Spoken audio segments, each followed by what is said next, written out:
রান্নাঘরে কে? আমি তো চুরি করিনি। এটা হচ্ছে সেই অবস্থা। দেখো ধরা পড়ে গেছে। কি হাসছে দেখো, কি খাচ্ছে বলো তো, মুখে দেখতে পাচ্ছ?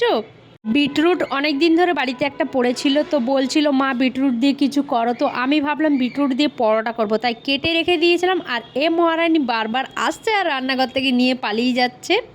আমি পরোটায় দেবো কি, লাল যে পরোটা হবে পরোটায় দেবো কি, এ মহারানী খেয়ে দেখো এই যে মা কালী সাজছে, দেখতে পাচ্ছ? জিভ লাল হচ্ছে, দেখতে ভালো লাগছে, তার জন্য বারবার এসে বিটরুট খেয়ে যাচ্ছে।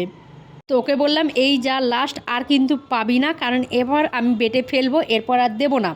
তো লাস্ট একটুকু নিয়ে চলে গেছে। এবার আমি ময়দাটাকে মেখে নিলাম।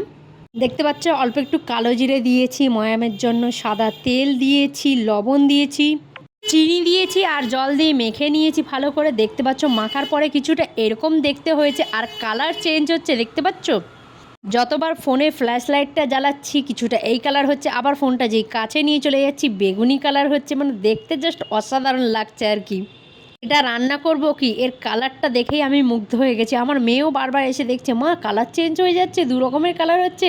মেয়েও বেশ মজা পেয়েছে আর কি, এই ধরনের পরোটা করছি আজকে বলে। তো অনেকক্ষণ দেখাদেখি হলো রং নিয়ে, তারপর বেলে ফেললাম। দেখতে পাচ্ছ পরোটার শেপে বেলে নিয়েছি। বেলার পরেও দেখছো সেম কালার হচ্ছে, কিন্তু ফ্ল্যাশ লাইট যখন পড়ছে এক কালার হচ্ছে, তারপর যখন ফ্ল্যাশ লাইটটা অফ হয়ে যাচ্ছে পুরো ডার্ক বেগুনি কালার হয়ে যাচ্ছে।